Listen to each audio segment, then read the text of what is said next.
안녕하세요. 책 읽어주는 세상입니다. 오늘은 국립중앙도서관 2021년 10월의 추천도서로 선정된 쌈마오의 산문집 허수아비 일기를 준비했습니다. 옮긴 이는 조은, 펴낸 곳은 진화북수입니다. 지은이 쌈마오는 중국 현대문학을 대표하는 여성 작가입니다. 그녀는 1943년 중국 수촨성 충칭에서 태어나 1991년 장하이링의 사랑을 그린 시나리오 곤곤 홍진을 마지막 작품으로 48세의 나이에 세상을 떠났는데요. 지금까지도 중국 독자들의 그리움과 동경의 대상인 작가입니다. 1973년 북아프리카의 서사하라에서 스페인 남자 호세와 결혼해 기상천외한 신혼생활을 그려낸 사하라 이야기를 소개해드린 적이 있는데요. 이 책 허수아비 일기는 사막의 내전을 피해 사하라를 떠나게 된 쌈마오와 호세가 아름다운 대서양의 카나리아 제도에서 새롭게 정착하게 되면서 펼쳐지는 유쾌하고 흥미진진한 신혼생활 이야기입니다. 쌈마오는 사막에서처럼 이웃들과 친해지지 않겠다고 결심하지만 호기심 많은 쌈마오의 오지랖은 다시 발동하게 되죠. 새롭게 만난 북유럽 노인 이웃들 이야기, 호세의 직장 동료 결혼시키기 대작전, 갑자기 들이닥친 쌈마오의 시댁 식구들로 인해 벌어지는 사건, 아름다운 카나리아 제도를 남편 호세와 여행하며 기록한 유람기, 말만 섞어도 백전백패로 싸구려 화분을 비싼 돈을 주고 사게 만드는 꽃 파는 할머니 등 따뜻하면서 유쾌발랄한 성격의 쌈마오와 자유분방한 호세가 소중한 인연들과 만들어가는 12편의 이야기가 읽는 내내 우리를 유쾌하게 만들어줍니다. 12편의 이야기 중 작은 거인을 낭독해 드릴 텐데요.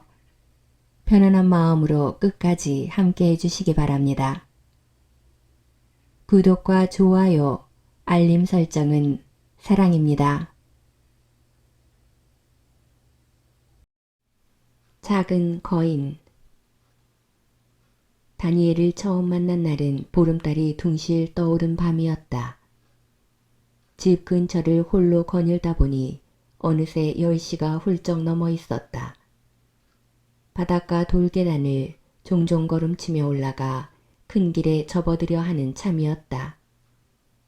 새까만 어둠 속에서 난데없이 커다란 셰퍼트 한 마리가 소리 없이 달려들더니 두 발로 내 어깨를 훌쩍 딛고 서서 뜨거운 입김을 훅훅 내뿜으며 씨근거렸다. 이 돌발 사태에 혼이 빠질 만큼 놀란 나는 날카로운 비명을 지르며 그 자리에 얼어붙고 말았다. 사람과 개가 그렇게 대치하고 있는데 뒤에서 누군가 헐레벌떡 쫓아와 개의 이름을 부르며 나직이 꾸짖었다. 개는 그제야 발을 내리고 주인과 함께 가버렸다. 부들부들 떠는 나는 암흑 속에 그대로 남겨둔 채 야, 이 예의 없는 놈아. 너네 개 때문에 간 떨어질 뻔했잖아. 사과도 안 하냐? 뒤에서 욕을 퍼부었지만 그 사람은 대꾸도 없었다. 자세히 보니 사내 아이의 뒷모습이었다. 달빛 아래 곱슬머리가 홍당무처럼 붉게 빛났다. 버르장머리 없는 꼬마 녀석. 나는 또 한마디 내뱉고서야 천천히 돌아섰다. 어느 집 빨간머리 녀석이 그렇게 큰 셰퍼트를 키우죠? 이웃과 수다를 떨다가 무심결에 말이 나왔지만 그 아이를 아는 이는 아무도 없었다. 어느 날 한 친구가 찾아와서 물었다. 쌈마오, 위쪽 거리에 사는 스위스 사람이 집안일을 도와줄 사람을 구한대.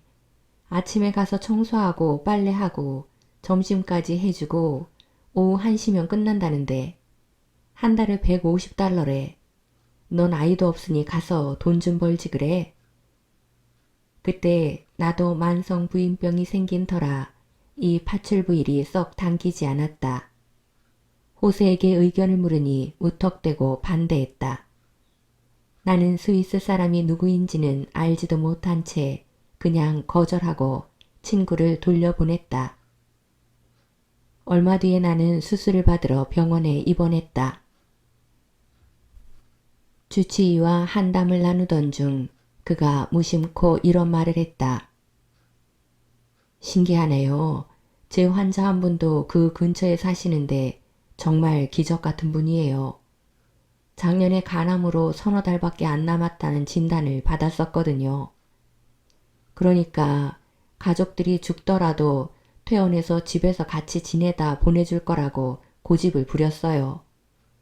그런데 8, 9개월이 지났는데 멀쩡히 살아계세요. 12살짜리 아들이 고생이 막심하죠. 아버지는 두 다리를 못 쓰지, 어머니는 간암 말기지, 부모님 수발에 집안 살림까지 그 아이 혼자 떠맡고 있어요. 누구네 집 얘기지요? 난 왜 몰랐을까?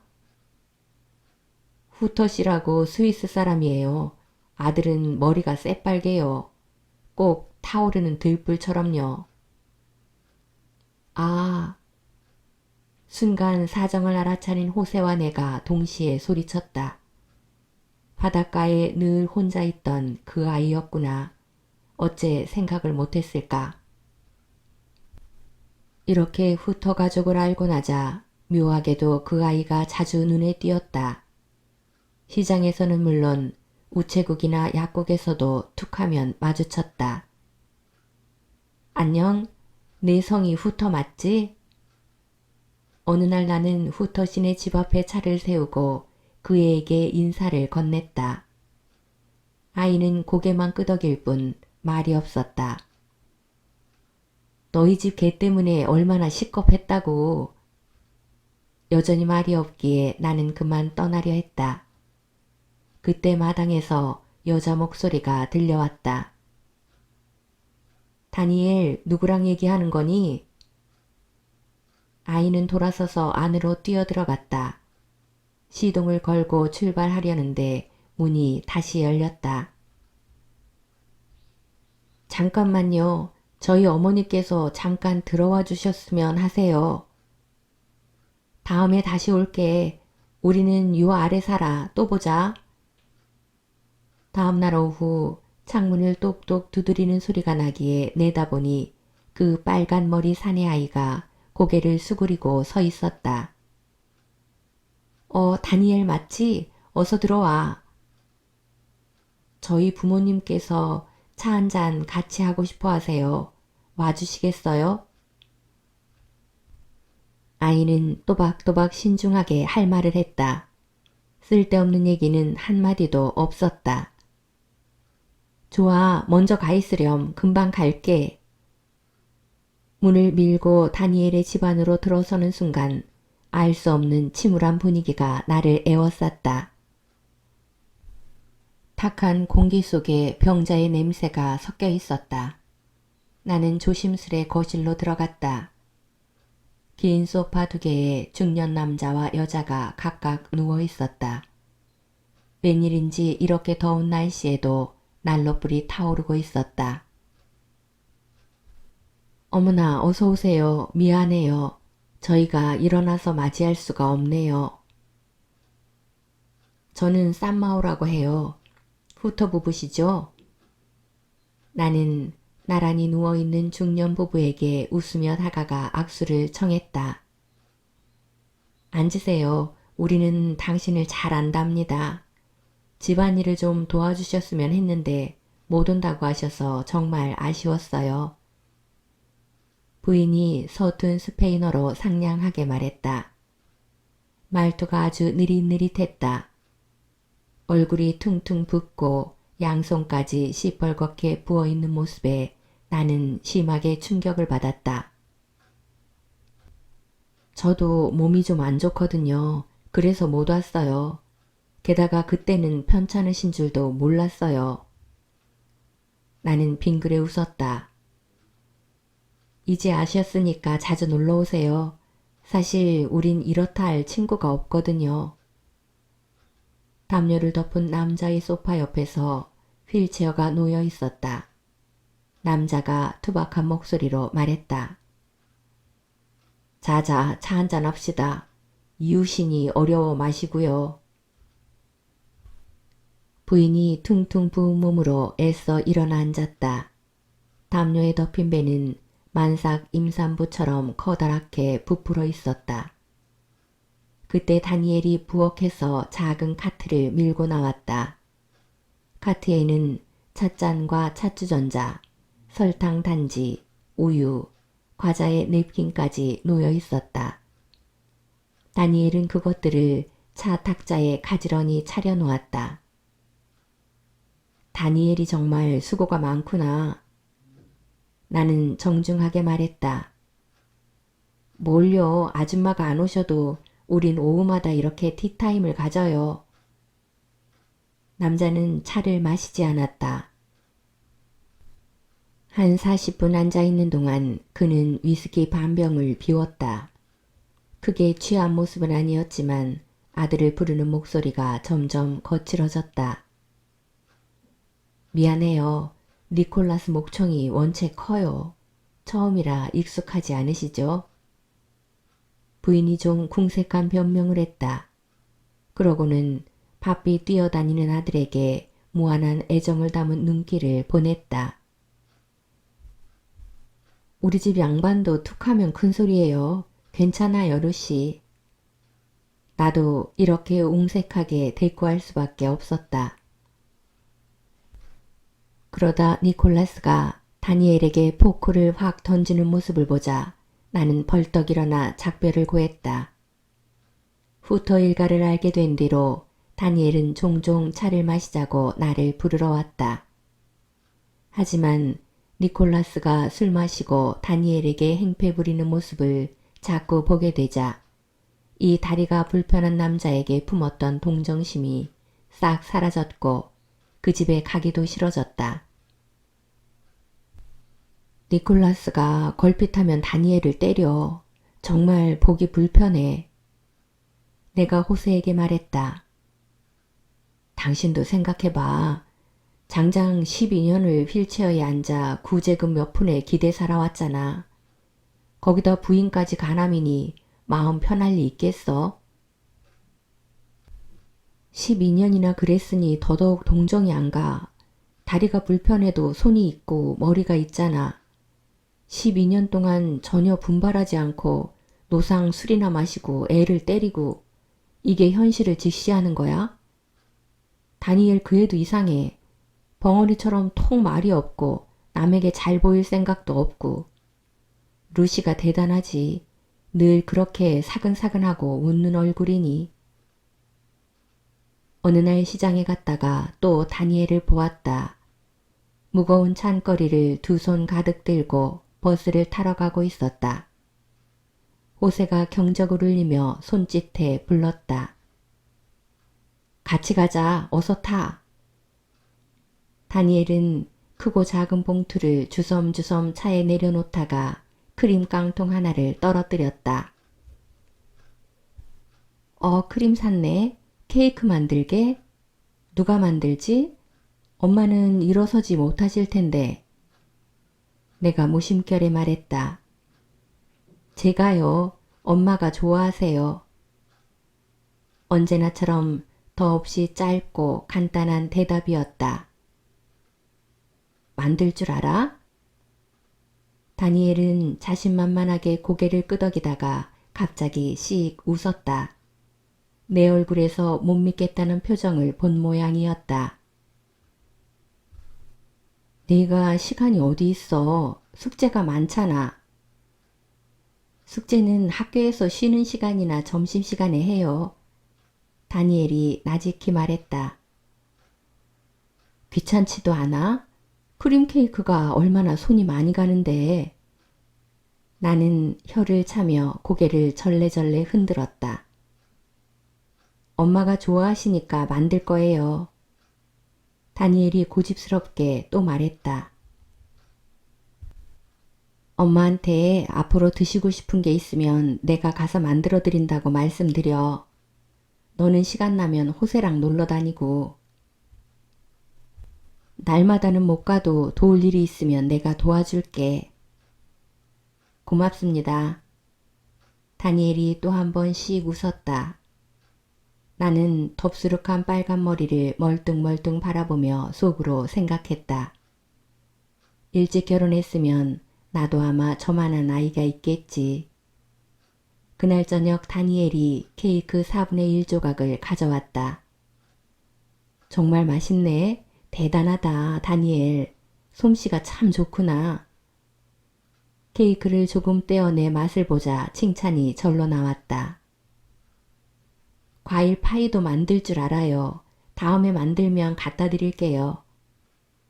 다니엘은 얼굴을 붉히며 기뻐했다. 말도 많아졌다. 어느 날 다니엘이 달걀 한 소쿠리를 들고 또 찾아왔다. 집에서 키우는 닭이 낳은 거예요. 어머니께서 갖다 드리래요. 너 닭도 키워? 호세와 내가 동시에 소리쳤다. 지하실에서 키워요. 엄마가 동물 키우는 걸 좋아하셔서 제가 키우고 있어요. 다니엘, 너 하는 일이 너무 많은 거 아냐? 개 한 마리, 고양이 13마리에 닭까지 한때? 꽃밭도 다 내가 가꾸잖아. 엄마가 좋아하세요. 다니엘은 또 입버릇 같은 대답을 하고는 한마디 덧붙였다. 엄마가 꽃 보는 걸 좋아하세요. 너무 바쁘겠다. 호세가 말했다. 바쁘긴요. 안녕히 계세요. 말을 마친 다니엘은 반다름질로 집으로 돌아갔다. 다니엘은 새벽 6시에 일어나서 닭 모이를 주고 닭장을 청소하고 달걀을 가져온다. 그 다음 빨랫감을 세탁기에 넣고 고양이와 개 먹이를 주고 부모님 아침을 준비하면서 자기 도시락으로 샌드위치를 만들고 청소까지 하고서야 집을 나서서 스쿨버스를 타고 학교에 간다.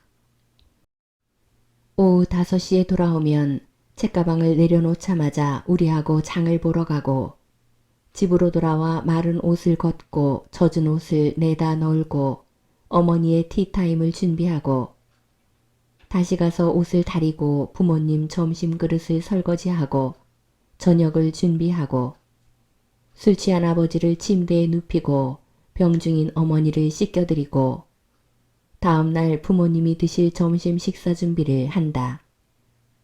그러고 나면 개를 데리고 산책하러 나간다. 잠자리에 들 때는 자정이 훌쩍 지나 있다. 다니엘의 하루는 이보다 더 빡빡할 수가 없었으며 수면 시간마저 부족했다.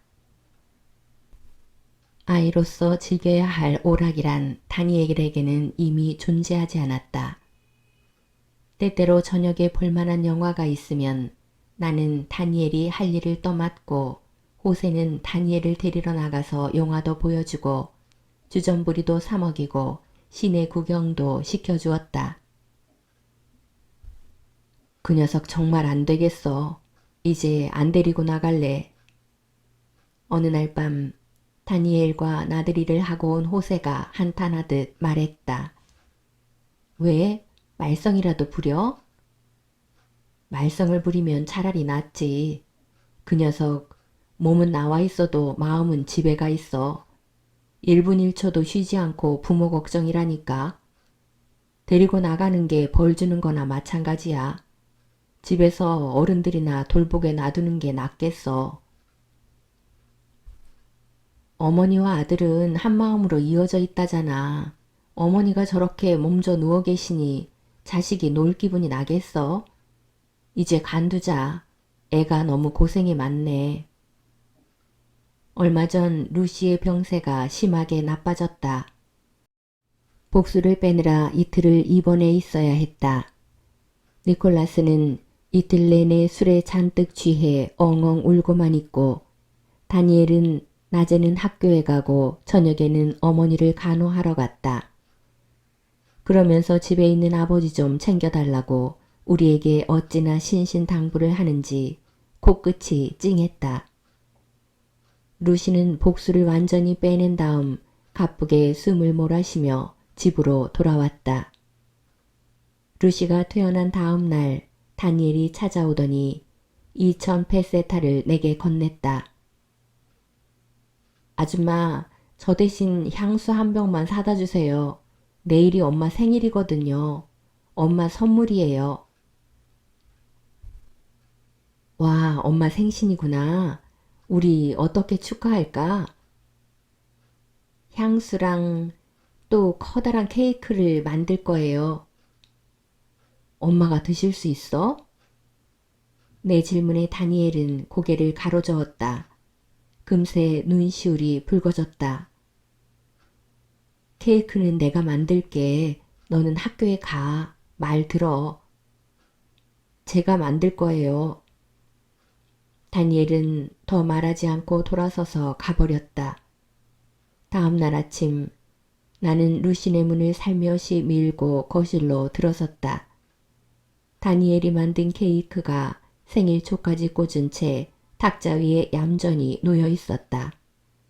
다니엘은 학교에 가고 없었다. 타이완 옥발지를 루시 손목에 조심조심 끼워주자 루시가 웃으며 말했다. 고마워요. 그날 루시는 말도 하기 힘든 상태였다. 부종으로 터질 듯한 다리에서 물이 잔뜩 배어나와 방울방울 커다랗게 맺혀 있었다. 보기에도 끔찍했다. 루시, 병원으로 가는 게 어때요? 조심스럽게 말해봤지만 루시는 눈을 감은 채 고개를 저었다. 소용없어요. 이제 며칠 안 남았어요. 옆에 앉아 지켜보던 니콜라스가 또 흐느껴 울기 시작했다. 나는 휠체어를 밀고 나가 니콜라스를 마당에 앉혀놓았다. 이미 간당간당해져 버린 루시의 가느다란 숨결을 건드리지 않도록.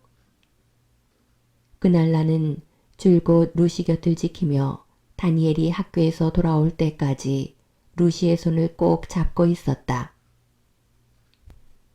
밤에도 한숨도 자지 못했다. 다니엘이 한밤중에 달려와 문을 두드릴 것만 같았다. 루시의 낯빛 얼굴에는 이미 죽음의 그림자가 드리워져 있었다.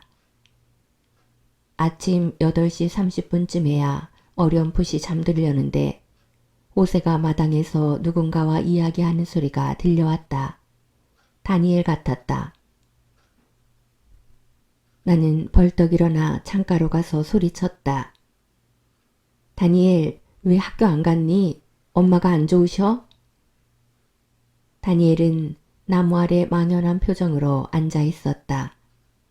꼬질꼬질한 얼굴에 말라붙은 두 줄기 눈물 자국이 보였다. 루시가 어젯밤에 세상을 떠났대. 호세가 말했다. 뭐, 루시가? 놀란 소리가 튀어나왔다. 급히 옷을 챙겨 입고 눈물을 펑펑 쏟으며 밖으로 뛰쳐나갔다. 엄마는? 나는 발을 동동 구르며 다니엘에게 물었다. 아직 소파에 계세요. 아빠는? 취해 계셔서 그냥 안 깨웠어요. 아직 주무세요. 언제 돌아가셨어? 어젯밤 11시 15분에요. 왜 우릴 안 불렀어? 나는 나무라듯 물었다. 아이 혼자 밤새 어머니 곁을 지켰을 걸 생각하니 가슴이 애이는 듯 했다. 다니엘, 어떻게 밤을 보낸 거니? 나는 눈물을 훔치며 아이의 헝클어진 머리카락을 쓸어 내렸다. 다니엘은 꼭두각시처럼 멍하니 앉아 있었다. 호세, 영사관에 전화해 사람을 좀 불러줘. 나는 다니엘하고 집에 가서 니콜라스에게 알릴게. 아저씨, 일단 아빠 약부터 사드리고 의사도 불러야 돼요. 아빠는 심장이 안 좋으세요. 의사 선생님이 오신 다음에 깨울게요. 다니엘은 무섭도록 침착했다. 이 아이는 이미 모든 걸 주도 면밀히 생각해 놓았다. 우리 같은 어른보다도 일 처리가 분명했다. 지금 돌봐야 할 사람은 아버지예요. 다니엘이 나지막히 말했다. 루시는 다음날 땅에 묻혔다. 가족이 관을 매는 관례에 따라 다니엘과 호세 둘이서 교회에서 그리 멀지 않은 묘지까지 관을 메고 갔다. 다니엘은 끝끝내 소리내어 울지 않았다. 어머니 관 위로 한 삽 한 삽 흙이 덮일 때마다 조용히 눈물을 흘렸을 뿐이다. 죽은 사람은 죽은 거고 산 사람은 예전과 다름없이 살아가야 한다. 다니엘이 말하지 않아도 우리는 거동이 불편한 니콜라스에게 신경을 쓰며 틈나는 대로 함께 있어 주었다. 다행이랄까, 니콜라스는 늘 술에 취해 있었다. 술이 깨면 끊임없이 흑흑거려서 차라리 그렇게 골아떨어져 있는 편이 나았다. 니콜라스는 밤 9시가 조금 지나면 잠자리에 들었다. 루시가 죽자 오히려 시간이 많아진 다니엘은 우리 집에 와서 11시가 넘을 때까지 함께 텔레비전을 보곤 했다. 다니엘, 넌 커서 뭐가 되고 싶어? 셋이서 이런저런 이야기를 나누다가 내가 물었다. 수의사요. 아, 동물을 좋아하는구나, 엄마처럼. 이 근방에는 수의사가 없잖아요. 나중에 여기서 동물병원 열려고요. 스위스로 돌아가지 않고? 나는 깜짝 놀랐다. 여기 날씨가 아빠 다리에 좋거든요. 스위스는 너무 추워요. 너 설마 아빠랑 평생 같이 살 생각이야? 다니엘의 진지한 눈빛에 이상스럽다는 기색이 서렸다. 나는 좀 부끄러웠다. 그러니까 내 얘기는 다니엘, 사람은 언젠가는 부모 곁을 떠나기 마련이야. 물론 내 상황은 다를 수 있지만. 한동안 잠자코 있다가 다니엘이 불쑥 말했다. 사실은 제 친부모님이 아니에요. 뭐? 나는 내 귀를 의심했다. 저는 입양됐어요. 언제 그 비밀을 안 건데? 그럴 리가. 잘못 알았을 거야. 너무나 놀라운 얘기였다. 비밀이긴요. 고아원에 있다가 8살에 입양된 건데요. 그 나이면 알 건 다 알죠. 그런데도 너는 그분들을 그렇게 사랑하다니. 내 말은 그러니까 너 부모님을 정말로 사랑하는구나. 나는 12살밖에 안 된 이 아이를 놀란 눈으로 바라보았다. 마음에 커다란 파문이 일며 다른 어떤 말도 할 수가 없었다. 친부모님이건 아니건 똑같은 부모님 아닌가요? 다니엘이 빙긋 웃었다. 그럼 똑같지. 똑같고 말고. 나는 내 앞에 있는 빨간 머리 거인을 바라보며 중얼거렸다. 순간 나 자신이 겨자씨 한 알처럼 보잘것없게 느껴졌다. 지금까지 책 읽어주는 세상이었습니다.